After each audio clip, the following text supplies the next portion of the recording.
How to create stickers in WhatsApp. Hey everyone, welcome back to the channel. If you are new here, don't forget to hit the subscribe button and turn on the notification bell to not miss any updates. In today's video, I'm going to show you how to create your own custom stickers in WhatsApp using your phone.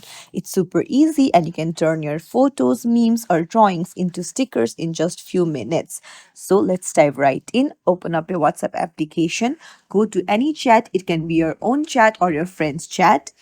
Then you need to tap on the sticker icon in your chat box, and then you can see create option on the left hand side. Tap on it, your gallery will open up.